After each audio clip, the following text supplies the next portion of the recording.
I'm here with State Senator Pam Iovino from Pennsylvania's 37th. Senator, how are you this afternoon? I'm well. Thank you for asking, Rabbi. Thank you.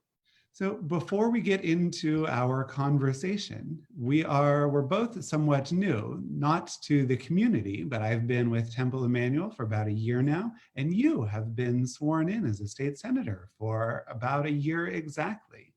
Can you just share a little bit more about your background for those who may not be as politically plugged in? Oh, first, absolutely. I am from this area. I now live in Mount Lebanon, but I grew up in Whitehall. I was born and raised there. So it's also a community that's within the 37th district. I went off to college, and after that,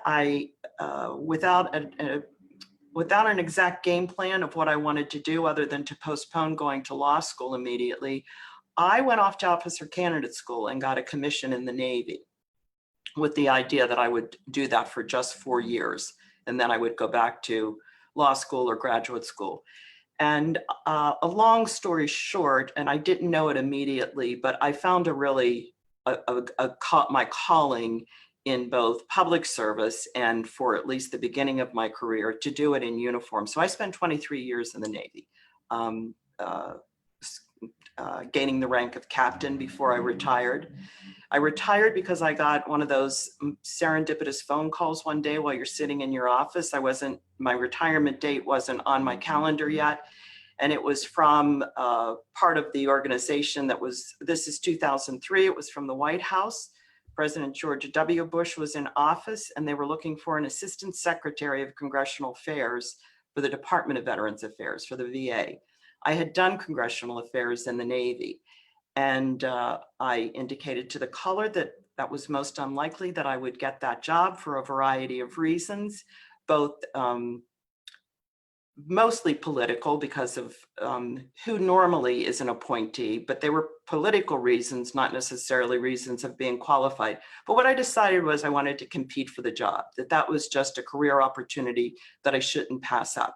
And I got it. I got the job. And ever so humbled and grateful to be the chief advocate on Capitol Hill for our nation's, at the time, the veteran population numbered 25 million veterans. So I did that for a few years.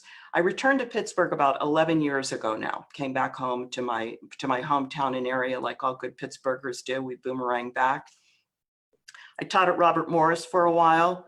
I was also the director of veteran services at Allegheny County. And then in 2016, after having numerous conversations over the year or two before and encouragement from people to consider seeking political office, I dipped my toe in the political pool, and it was a very short run for what turned out to be a special election for the congressional seat that Congressman Connor Lamb now holds.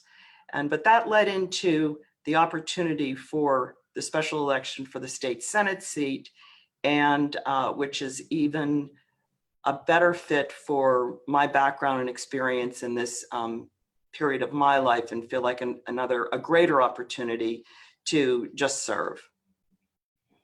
And the residents of your district are so fortunate that you decided to take that step. And I want to start by thanking you on behalf of the Temple Emanuel community.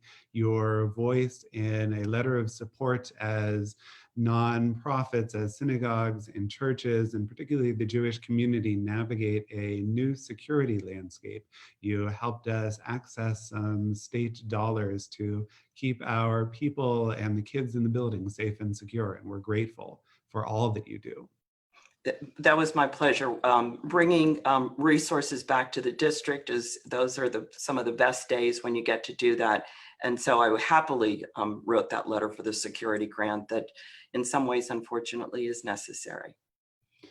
So right now it appears that you are in your office. I'm curious how you are doing and how your office, not the physical plant necessarily, but the individuals you're working with, are navigating COVID-19 in this difficult circumstance. Thank you. We are doing well. And my totally unbiased opinion is that I happen to have the best staff in all of the General Assembly. And I say that really without any facetiousness, because they are just superior. And we had about 2 days notice before we made the decision that we were going to start telecommuting. We did it slightly before it was mandated that we did it. I taught them a Navy term, which is the go bag. And that means that we got ourselves, they got their go bags ready to operate remotely and from their homes to the best equivalent of what it would be here working in the office. And so we've been doing that, and virtually 7 days a week since we shut down the office. I believe that was March 13th. So, and they're doing well. We check in on each other more than daily, and we even sort of built in some systems to do that, so that we make sure everybody's okay, because it's very difficult. Customer service, they're superior at it, but constituent services, particularly now, people's needs exploded, and they're dire in some cases, and it takes a toll. But we're doing well. Thank you for asking. Bad. Today is kind of a big day when it comes to constituent services, as 13 different counties in Southwest PA, including Washington and Allegheny, move from red phase to yellow phase. I'm curious to learn a little bit more about this and to hear your thoughts. Give us an overview, if you would, about what this means for us as individuals. So a system of red, yellow, green in terms of what sort of business activities and social activities we could resume in the state was instituted by the governor with the advice of the health department and the Department of Community and Economic Development, and public health experts, and data driven. How do we safely do this so we can start getting back to something that resembles what life was prior to a pandemic? I don't think we're smart to use comparisons in our lives, but there is one here. Allegheny County shut down immediately. We did the stay at home, and as an example, Southeast Pennsylvania did not. And the comparisons of the numbers of positive cases, hospitalizations, and sadly deaths are dramatically different. And I believe that, and not the least of which is, we have now moved into yellow, and they have not, and they're not near those numbers just yet to be able to do that. So my hat to our leadership that devised the plan, that instituted the plan, and then to the people of this region who were just disciplined and compliant. These are real sacrifices that they had to make to be able to do that. But I believe the proof and the benefits of it are the fact of what's happening today, that May 15th, we've moved into the yellow phase. So certain retail can reopen, and childcare can reopen, which is that's really very important. Malls can't open just yet unless they have their own exterior entrance to it. If you are a pharmacy or a healthcare retail within a mall, regardless of whether you have that interior or exterior, you may reopen. I'm not rattling off everything on the list, but some sense of normalcy back again. So restaurants still may only do takeout and curbside pickup in terms of that part of the economy and that part of the sector yet. Although the governor did sign into a law that allows for to-go alcoholic beverages. For that business owner, that restaurant owner, that's a game changer. That's really significant because of what that represents in a part of their revenues, a part of their business.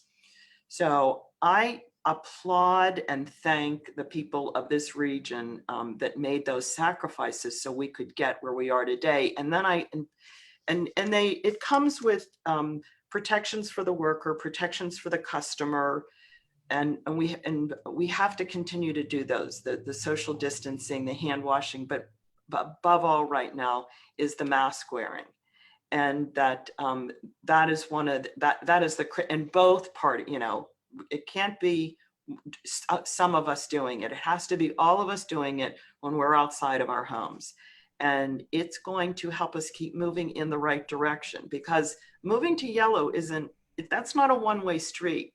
We could, if the numbers don't hold, we could find ourselves back in red, and we don't want to do that for the economy. But first and foremost, it means that people are getting sick and losing their lives. That's right. You know, one of the things we've been talking about in the context of a religious community is that the Jewish value of pikuach nefesh, of saving a life, transcends every ritual obligation that we have. And that this notion that wearing a mask, it's not about us, it's about our responsibility to others. And it's how we protect and save life. And as you say, we've been doing a really good job here in Allegheny County saving human life, and it's amazing. And also, as you say, it comes with a sacrifice of livelihood. And the unemployment numbers across the country and here as well have just been rising at deeply troubling rates, particularly, of course, for those individuals who are impacted, and even for those who have not yet lost a job, but who are suffering from lack of hours or salary cuts. What are you hearing from constituents in the district, and what is the state of Pennsylvania? What are you and your colleagues doing to help those who are in need? So the unemployment calls that's the largest volume of calls that we're getting with regard to constituent services. Just for a little perspective on the magnitude of this, the worst year for Pennsylvania's claims was 2009. This was caused by the mortgage crisis that the country found themselves in, and we did here in Pennsylvania. And in that year, there were 900,000 claims over 52 weeks.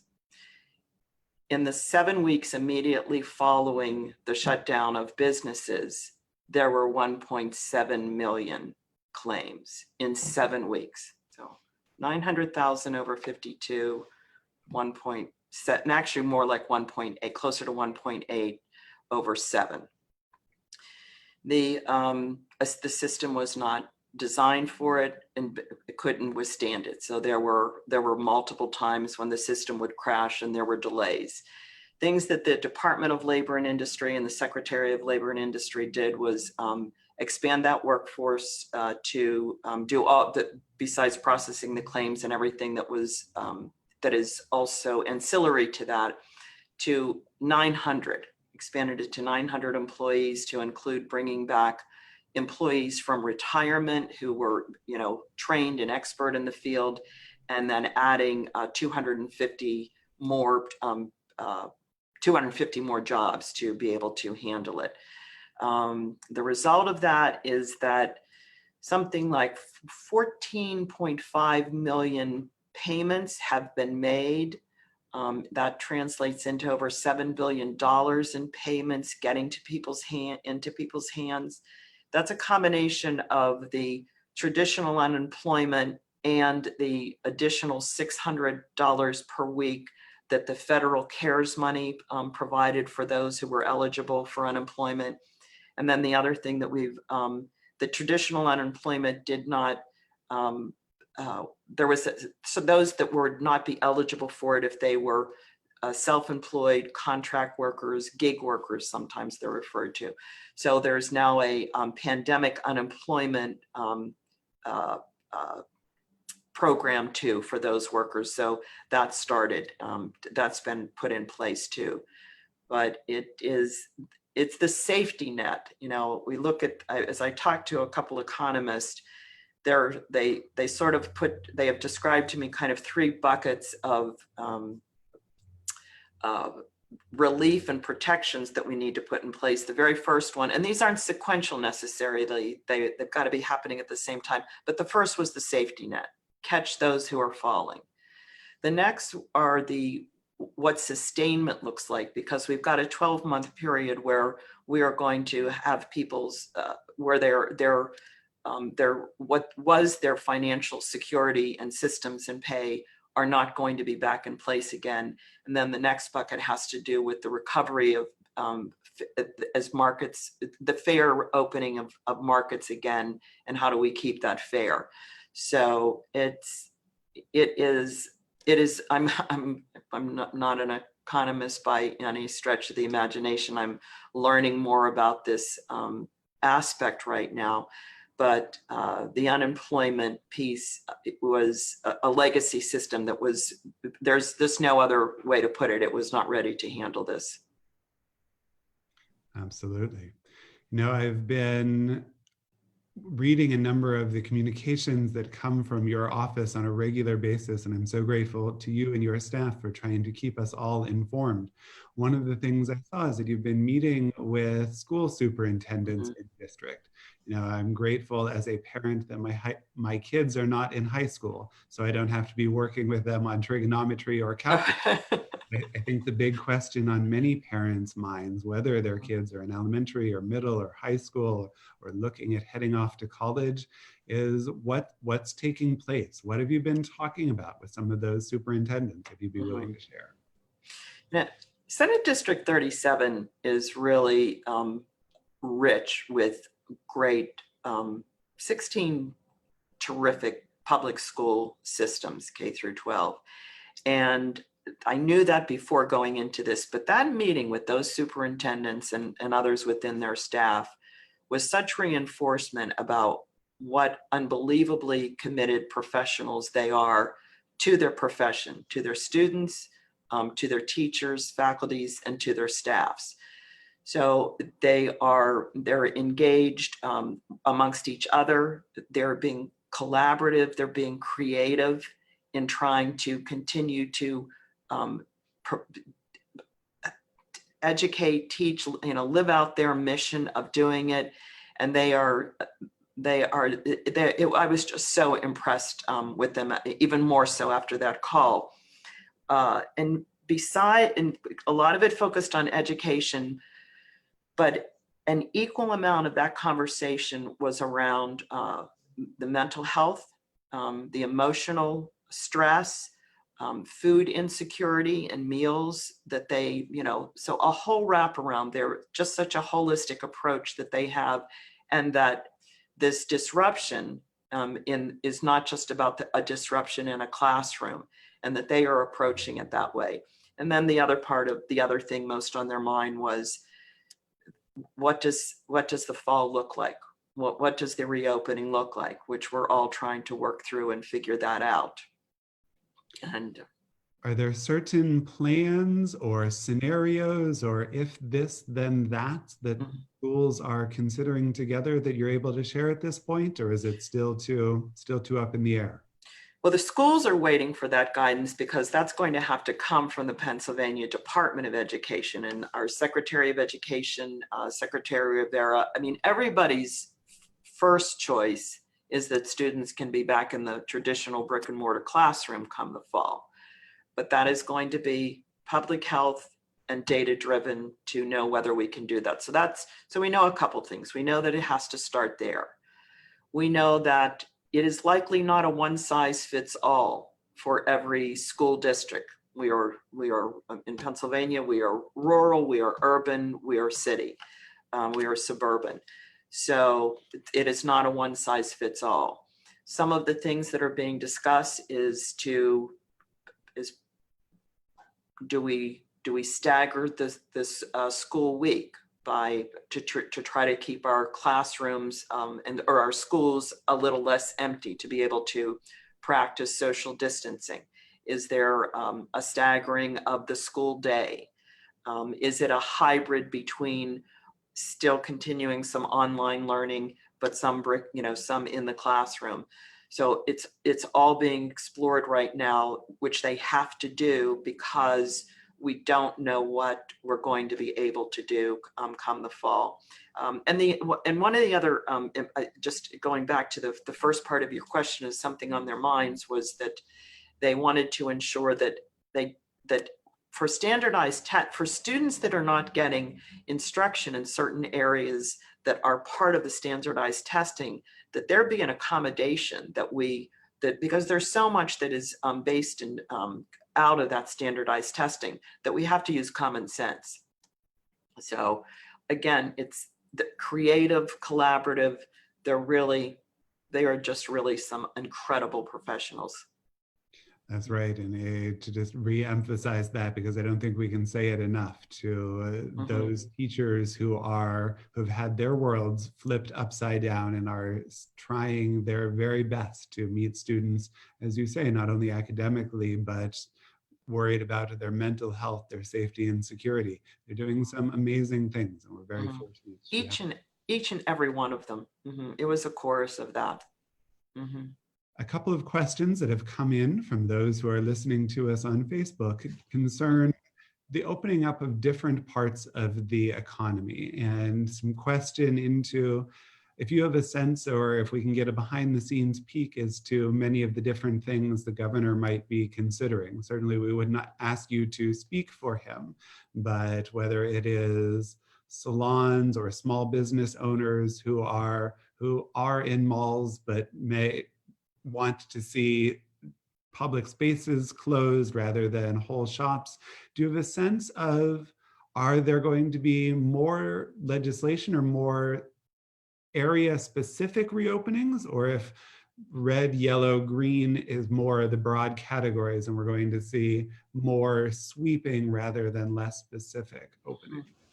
Yeah, an important question, and I understand why it's on people's minds, and not, and I can't speak for the governor, obviously, but I will answer to the best of my knowledge of what we're being told. So there were a few bills just this week that did pass in the Senate, both in the House and the Senate. And they took in, rather than this regional approach that the governor, secretary of health, public health wants to do, is it took an industry approach to the reopening of the economy. It included actually many things that, because we're in the yellow phase here in Allegheny County, well, this whole Southwest region, with the exception of Beaver County, are allowed to do. But it was car sales and real estate sales. And the governor clearly indicated before those bills before we even voted on them, that he intends to veto those bills, that he does not believe that that is in the best interest in the public health aspect of this, the right thing to do. And that he clearly, and which we were all trying, all of us are trying to do, whether it's the General Assembly or the executive branch of government, is balance this dynamic of our health and the economic health of the Commonwealth. It's a challenge. That's right. So much of the national discourse has shifted to reopening, how quickly, when can we? And the last number I saw from the New York Times on May 13th was that more than 1,700 Americans died that day and every day from COVID-19. I'm curious to know a little bit more about testing and stocks of PPE in the district. How are we doing with some of those things that are going to be necessary for a greater and safer reopening? So testing has been a challenge nationally and then locally at the state level.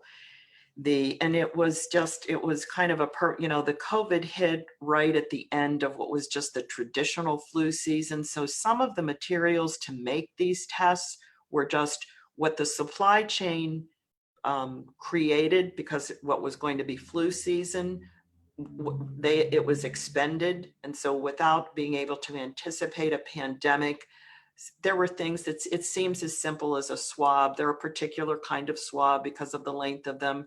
They are particular reagents that they have to go into in the vials. The inventory was not there.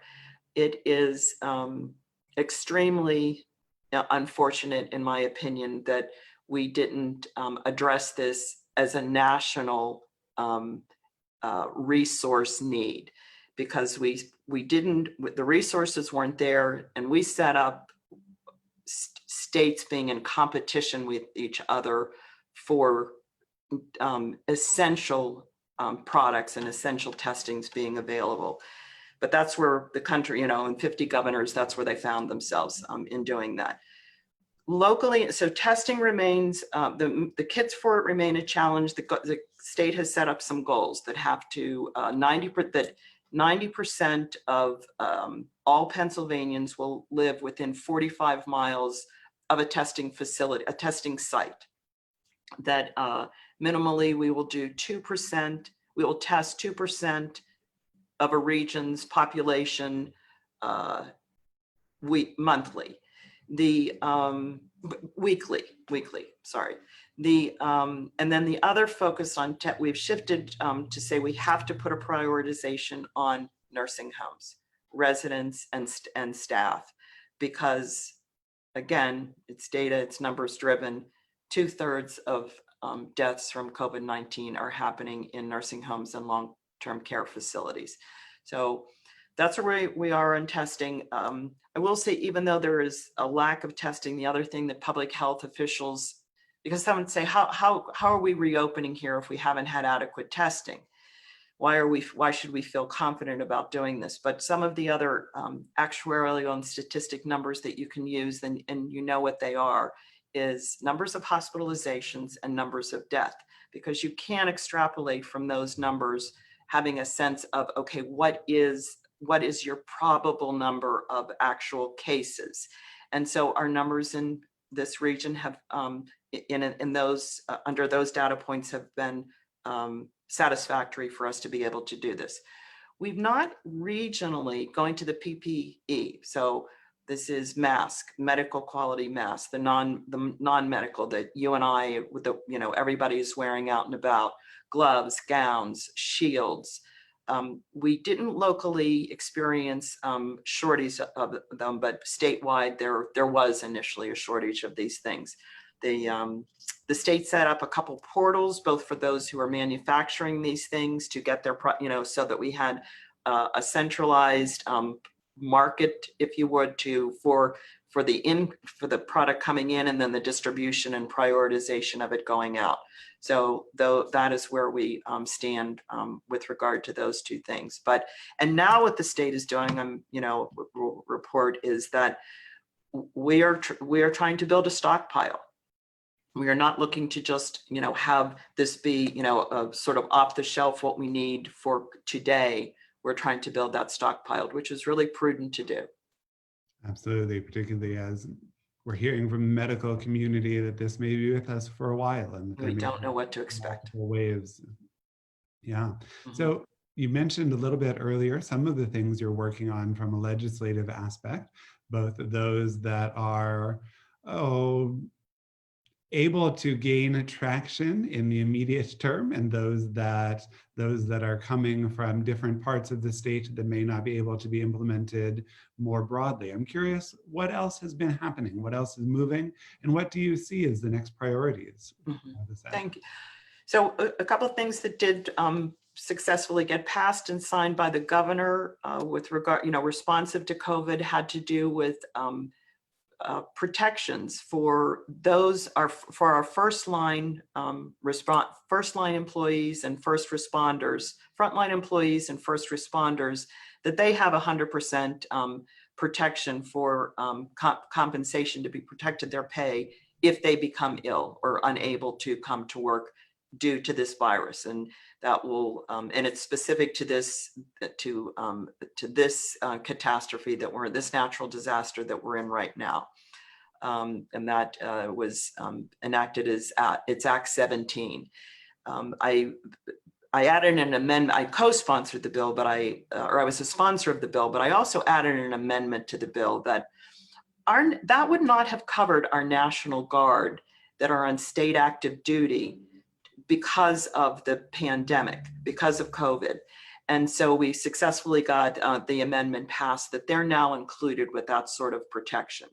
The very first thing that the governor signed into law, which was responsive, it's now Act 13, it's the school code. So it had to do with schools, districts being able to renegotiate contracts and protecting some of those contract and frontline workers there. We've passed, so those two things have been acted into law. This week we passed Senate Bill 1122. This is more than $500 million of monies to go to nursing home care, long-term care, EMS, those kinds of things. So it's the allocating of some of the CARES money that's coming to the state, and every expectation is that the governor will sign that. So that one's been passed. On a personal note, I introduced legislation. It is not further than that at this point. It's business interruption insurance protection that many business owners have in their policies. That there's some ambiguity in the law about whether they would be able to successfully file and collect on a claim for business interruption. If there is an exclusion in their policy about viruses, this does not negate that. This is not rewrite anybody's policy. This is as their policy is written right now. It does not entitle them to a claim higher than what their coverage is. And it also respects the normal insurance claim process of review and adjudication. But what it does is clarify that if your business interruption is caused by a civil action that has closed your business, that you are entitled to file a claim and collect on that. So it has bipartisan support. That's always very encouraging that something can make its way through the legislature. So I'm cautiously optimistic, and it's one of the things I'll be fighting for most when we get, every time when we're back in session. And those sessions are happening virtually. You're able Yes. to call in. I imagine Zoom isn't the technology, but you're able to collaborate on some of these things even in the virtual space. Oh, yes, we hold committee meetings, we hold hearings, we hold session. It is on Zoom, and it has been remarkably smooth. Obviously, there's been the glitch here and there. Members are not prohibited from going to Harrisburg. There are some members that are on the floor when we're in session. Dauphin County, Harrisburg is still in the red. I am not personally going to go into a red area and come back home again. I don't think that is a responsible thing to do. Absolutely. I'm so grateful for your time, Senator. Thank you for joining us and for giving us this update as we move into yellow phase, where it is an indication, as you said, that things are going as well as they can here, that people are doing the things they need to be doing. Before we end this session, and I want to thank everybody who has listened to us as well, are there other things that I should be asking you, or are there other things you want people to know as we make this transition? Thank you, first of all, for the invitation. I have enjoyed this, and I appreciate it very much. Every time there's an opportunity to communicate with people, particularly when we find ourselves in isolation, that's an opportunity that I want to take. So thank you for the invitation. Just that I'm going to be continuing to working on many of the things we talked about, and that they will be data-driven decisions, and that we will ensure we have this the equipment that we need, the testing that we need, so that we can get back to whatever this new normal is going to be. Wonderful. Thank you so much. And thank you for everything you're doing on behalf of the residents in your district. It's an honor to serve them.